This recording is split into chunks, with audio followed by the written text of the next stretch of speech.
From Atlanta, Georgia, welcome to Fearfully and Wonderfully Me, a podcast for women on leadership and life skills with Rhea Story. Rhea shares powerful life and leadership principles, helping you maximize your potential and become the woman God created you to be.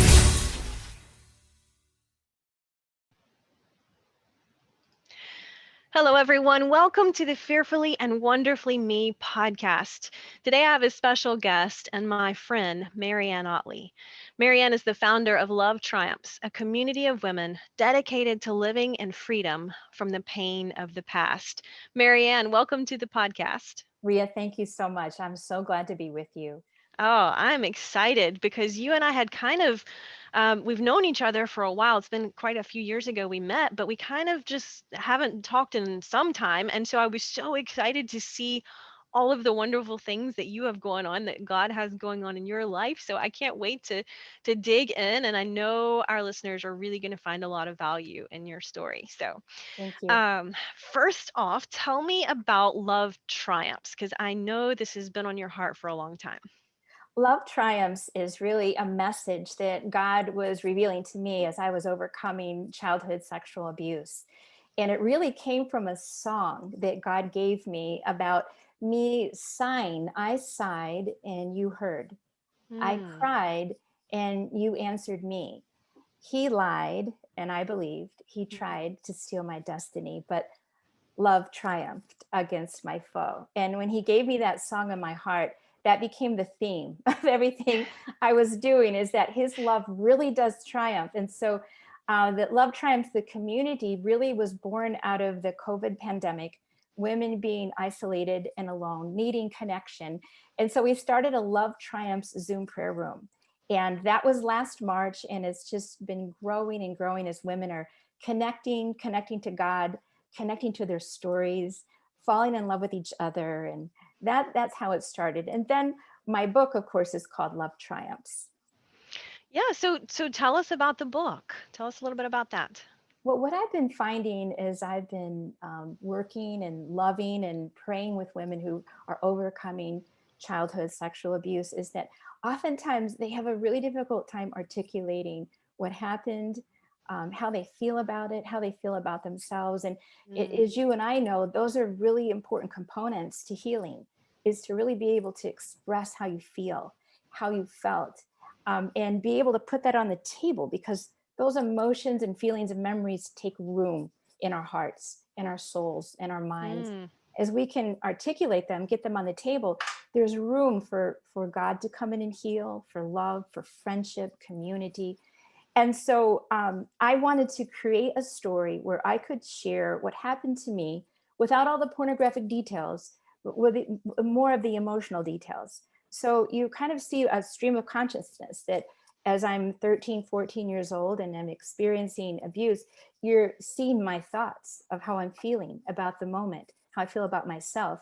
And you can see that there was a shift, that one day I was a kid that was babysitting and liked to go out with my friends and buy my own clothes. And the next day I'm living in the twilight zone and I don't know who to trust and I don't like myself. And I feel like I have to earn relationships. And so I really wanted to help for somebody who had a sister, a brother, a mom, and said, I don't get her, or someone who was just trying to work through their own feelings. I was hoping to create a story where they can see that this is how you felt, this is where you were, and this is where God is bringing you.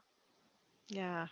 Yeah, I love what you said about that insight, because a lot of people who haven't been through something extremely traumatic just don't really know the perspective. And so it's difficult to empathize. It's not that they don't want to, it's just that they don't really understand. So I think that's important. Yes. It really can be a mindset shift in saying, oh, now I understand a little bit better. Yes. So, well, tell us a little bit. I know you had some history of being abused by people you trusted, and I know that that's incredibly traumatic. And I know, just because I've known you and talked to you in the past a little bit, that was a struggle in your life to overcome. So, are you comfortable speaking to that? Yes, absolutely. Love to. Uh, I was abused by my dentist. and by a couple boys in school. And I really was traumatized by the dentist to a degree, but I went on, I stuffed it and didn't remember it. But when I was abused by my dad, that was a game changer. That was my whole world turned upside down. It was like the floor just went out from underneath my feet. And I didn't know who to trust. I didn't know what to trust. And I just didn't understand why I was causing this. Mm-hmm. And when my dad left the room the first night, a voice spoke to me. And I thought the voice was God. And the voice said, "You must really be bad for something like this to happen to you." And I thought, I must be. So from that point on, the secret inside was, I'm bad and I cause bad things to happen. And I've got to make up for that. Mm-hmm. And so for years, I had this secret that I carried, that I'm really bad. If you really got to know me, you'd be bad. And so if anybody really liked me, I always thought there's something wrong with that person. And I would always move on to somebody else or something else. That created depression, anger, resentment, bitterness, shame, guilt, fear. By the time I was in my 20s, I had a weekend cocaine habit, drank myself to sleep every night, smoked 2 packs of Marlboro Lights a day, and just felt like this pinball that was in a pinball machine, just bouncing from crisis to crisis to crisis. And then one night when like the ultimate crisis happened, and I literally just cried out to the stars, what is real? What's important? And what's the truth? I am 32 years old, and everything I put my fingers on goes to hell, and everything I relationship breaks up. There's nothing I can do that is any good. So what can I count on? And I wasn't expecting an answer from from that cry, and I got one. It was the craziest thing out of nowhere. Bubbling inside of my stomach came the Lord's Prayer, and I had memorized it as a little girl in school. And it was coming up, and I would say, "Our Father," and I'm like, I don't want a father. Who art in heaven? Is there really a heaven? Hallowed be thy name. I don't even know what Hollywood means. Thy kingdom come. Like, is this Disney? Thy will be done. And all of a sudden I'm starting, well, do I get to choose my own clothes? And I'm talking to this prayer, and I couldn't stop saying it. And then I think I said that prayer 50 times a day. Wow. And then it just over and over and over. And then things began to change. That's when crying out genuinely for an answer and getting that prayer was when things began to shift.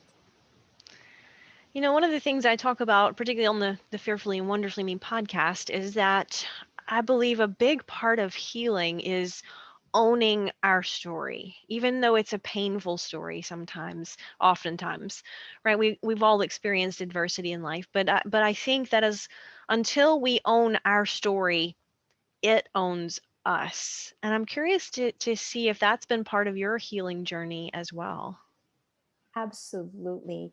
What happened is that the next week, I'm working in an organization, a training organization, and my life is starting to change. I'm starting to see people who are really valuing what they do, and they're valuing helping people be better versions of themselves. And as I'm seeing this, I'm seeing, well, there is a better way.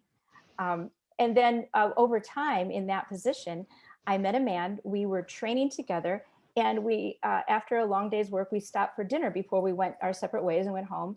And he asked me if I knew, what did I think about God? And I'm like, wow. I guess there's a God. I guess somebody had to create us. And he said, what do you think about Jesus? And even though I was praying this prayer secretly, I was like, Jesus, listen, when I was a little girl, I tried Jesus, but Jesus doesn't work.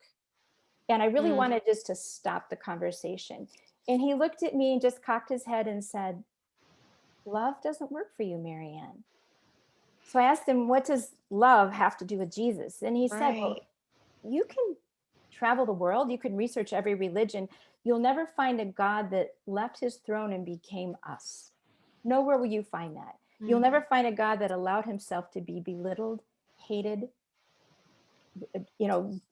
beaten to a core, hung naked on a tree, just to redeem people back to himself.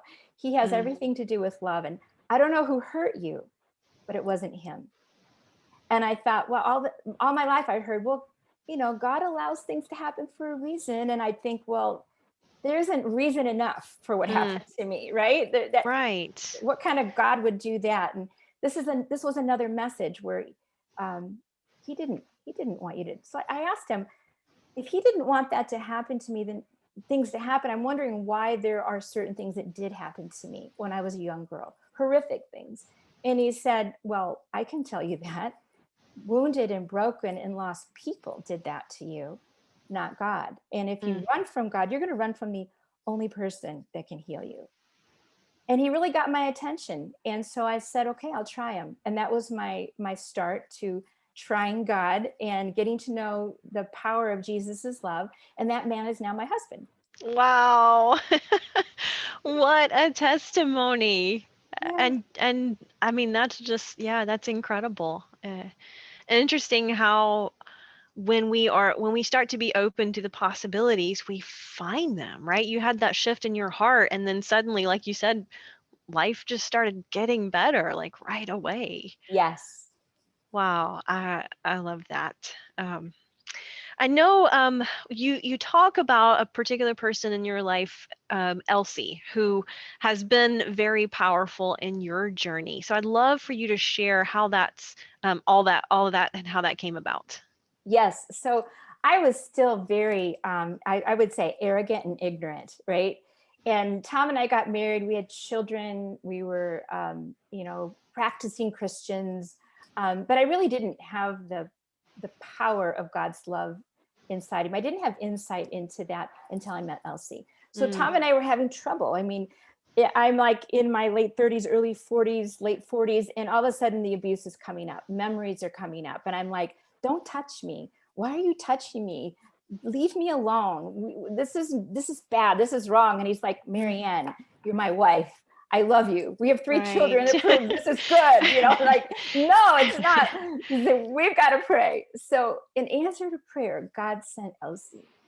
And it happened in the strangest way. We were at a prayer meeting under the arch in St. Louis, and she came up to me and said, I can help you with your deliverance. Now, Elsie was in her late 70s. She had rheumatoid arthritis, and our fingers go straight. Her fingers were completely curved. I thought arrogantly, well, when you get deliverance, you can help me get deliverance. I was completely arrogant. And I was very offended by that statement, that anybody would think I needed deliverance. And I let it go.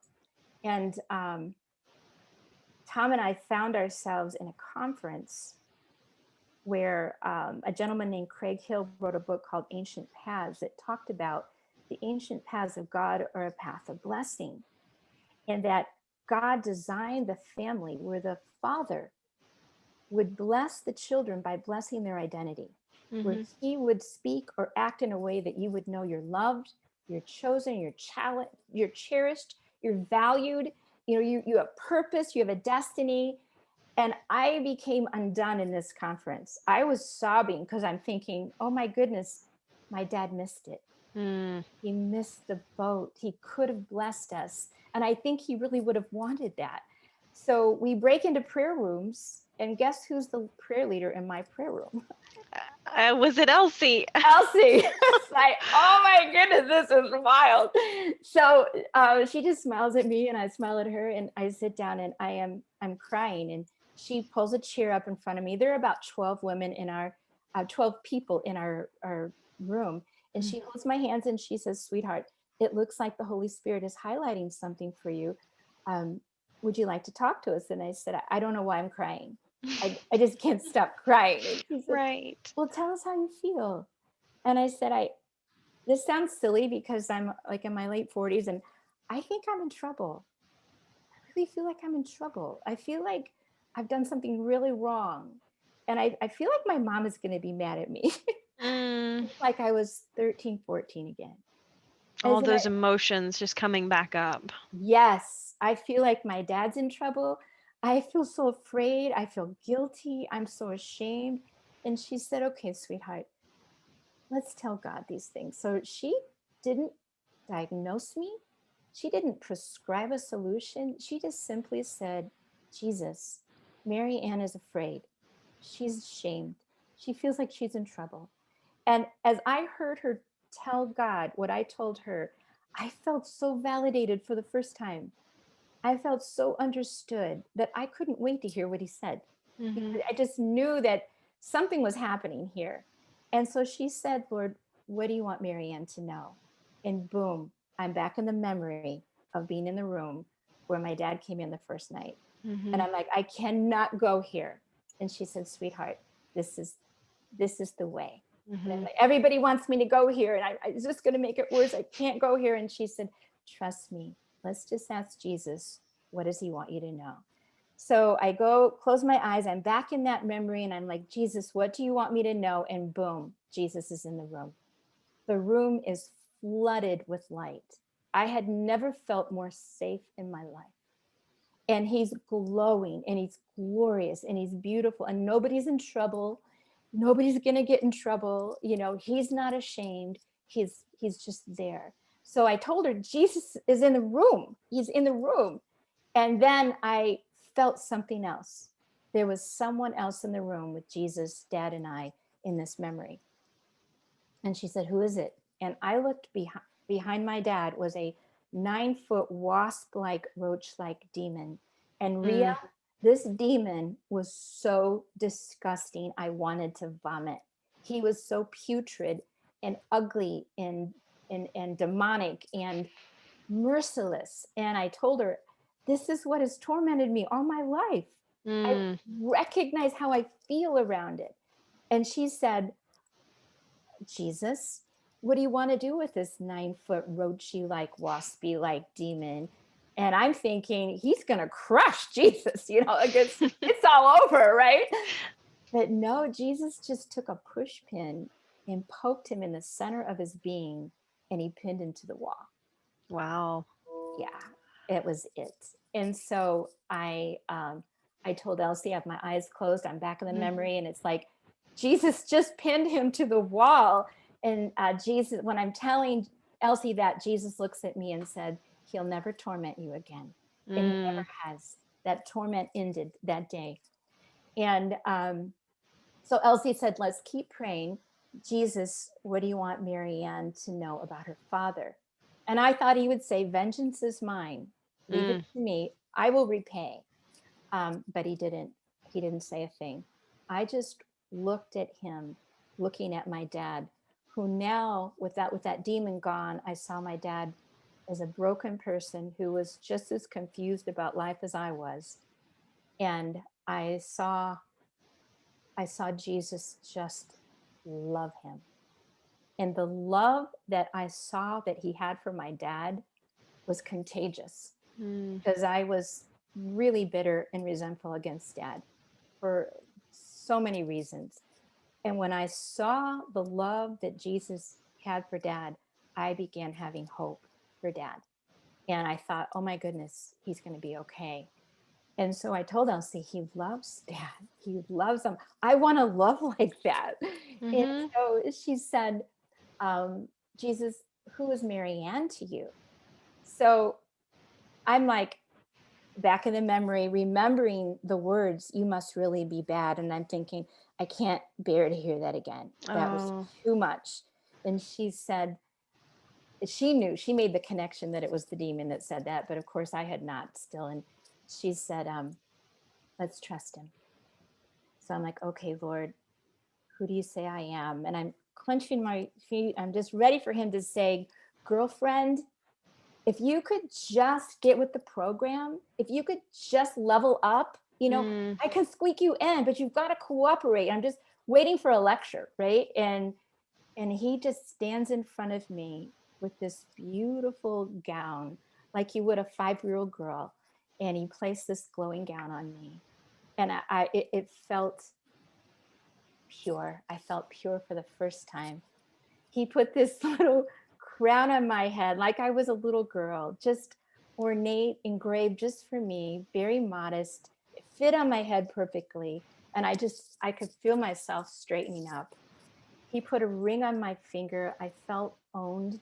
Felt like I'm owned by goodness. You know, the worthlessness and all that, it's not going to touch you anymore. And then he put sandals on my feet, and I just felt firm, like that floor that gave way before it is now I have a ground to stand on. And he said, "Who are you to me?" "Well, you're my princess." And I just began to weep. I wept. I My husband was sitting next to me in this prayer room, and I leaned against him and I sobbed. I hard sobs for, I know, a good 20 minutes, just getting all the pain, the grief, the shame, the guilt, the distress, the disappointment, the discouragement, getting it all out. And that's when I knew I'm a new creature. That scripture began to come to life, and I have a new purpose. And that really is to let every woman who's ever been abused know that they've got to meet him. Yeah. They have to meet him. Yeah, it's as I listen to what you're saying, I can relate to so many points of your story and that feeling of, and not just myself, just so many women that I've worked with or talked to or spoke to, and not just women too, but men as well. But when someone Yes. goes through abuse or trauma or something like that, it's very easy for us to form our identity as there must be something wrong with me, right? And realizing that we can push that away. We don't have to let what happens define the rest of our life is powerful. Now it influences us, there's no doubt, right? We all have our scars, Yes. but those scars can heal and we can be stronger because of what we went through, rather than bitter about it. And I think that's one of the things that just shines from you. And as I'm hearing you talk and speak, I just have that sense that you are just so completely confident in that, owning your worth and stepping into God created me, Yes. and I am fearfully and wonderfully made. It's like putting a stake in the ground. When I realized that I was going to counseling for 2 decades to try to find out what was wrong with me so I could fix it, Mm, and to find out that there isn't anything wrong with me. What was wrong was what happened to me, and that their struggle and that person's challenges and their bondage to whatever wickedness or evil wasn't because of me. That was their problem, their mm, struggle, and they have to own it, they have to deal with it. But I need my life back, yeah. and that I am fearfully and wonderfully made by a good God, and good things are going to happen. And that's something I think you do finally get to a point where you're saying, I'm grabbing that, I'm taking it, it's mine, and I'm not letting anybody take it again. Oh, that is so wonderful. I just see that there again. I just see that sense of joy and peace, that you've stepped into this. And it's always amazing to me how God can, doesn't cause the pain in our lives, but he can use it. And I think that's a beautiful thing that you've just allowed him to use that in such a good way with your ministry and, all of the things, your book and all sharing your testimony really, and what you're doing. So that's exciting. I just love to see that. There's one other person in your life that you talked about that I've heard you talk about that was very powerful. And just share a little bit about your friend Helen. Helen, okay, so um, I was really trying to escape my pain in my early teenage years. I left the St. Louis area. I moved to Chicago with my aunt and uncle, and thought I could leave it all behind, and just found that wherever I went, it came with me. Right? Mm, Helen was my first friend that I met in Chicago, and Helen was a born again believer, believing in Jesus, believing in his love, and I was so attracted to her kindness and the joy that she had. And she had a tough life. It wasn't easy, but there's just a joy that she had, and she was always loving to me, always kind, always accepting. And she was getting ready to be married, and she had a boyfriend, and I started to get connected to a guy I had no business being with. hmm But this guy is how I really got involved in snorting cocaine and drinking and smoking. And he told me, you have to make a decision, Helen or me. Because I would say, now Helen doesn't says we shouldn't be sleeping together. And Helen says I shouldn't be living with you. And he goes, you got to make a decision. So when I knew that Helen was in love and she was going to get married and she was going to be busy, I said, okay, I'm going to go with you. So I disconnected from Helen to a degree. And 10 years later, when I had met Tom, my husband, and I came to know the Lord, I tried to find Helen, but we didn't have the internet then, and we didn't have, caller ID. Some people don't remember that, but we're that old. And I remembered her brother-in-law had a real estate firm. So I contacted him. He helped me get in touch with her. And I said, Helen, I came to know the Lord. And she said, Mary Ann, I've been praying for you for 10 years. Wow. And How did you feel? I like it, like all of a sudden you're just memories that, how did I get out of that? When you get saved, you're like, how did I get out of that? And how did I not die? It's like she told me that God would tell her, wake her up at 4:30 in the morning and say, get on your knees. She needs prayer. And she was faithful. She got on her knees and she just prayed whatever he told her to pray for me. And I really believe that her prayers covered me. I believe that prayer is such a mystery, and you and I know that it's real. It produces amazing results, and it activates God in a way that I don't understand. I just know it's real. And so, yes, so Helen is such a big part of my story now. She and I are connected, and we have been for the last decade, and we pray often, and she's a blessing and a gift. Yeah, don't stop praying for people.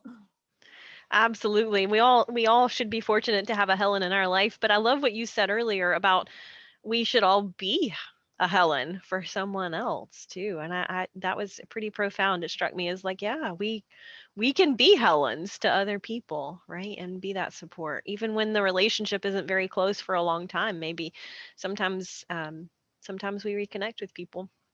And it's really amazing, Ria. I couldn't agree with you more that she may have even had more faith not seeing me and seeing what I was coping with, because she brought faith to the table.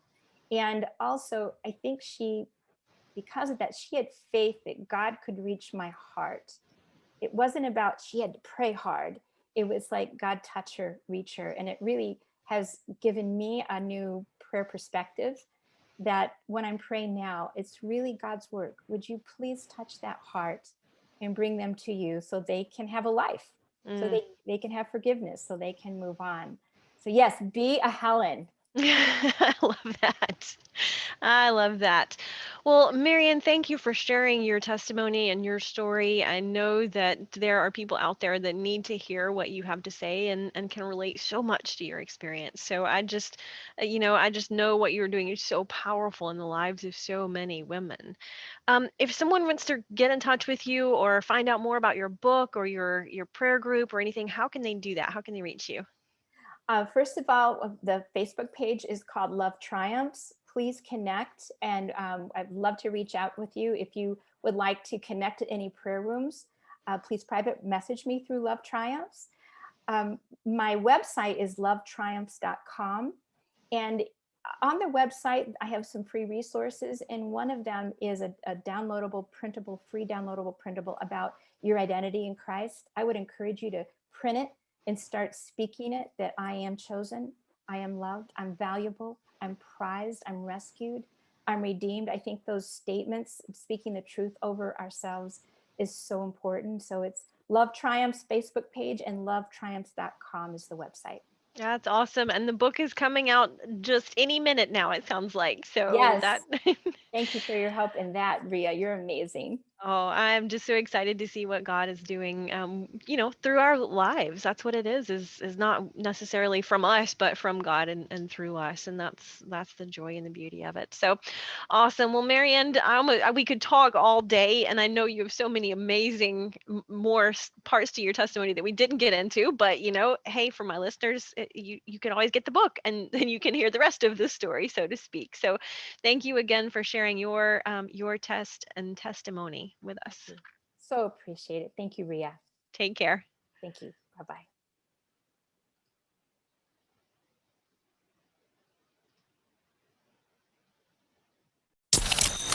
Start increasing your influence and maximizing your potential with Ria's audiobooks.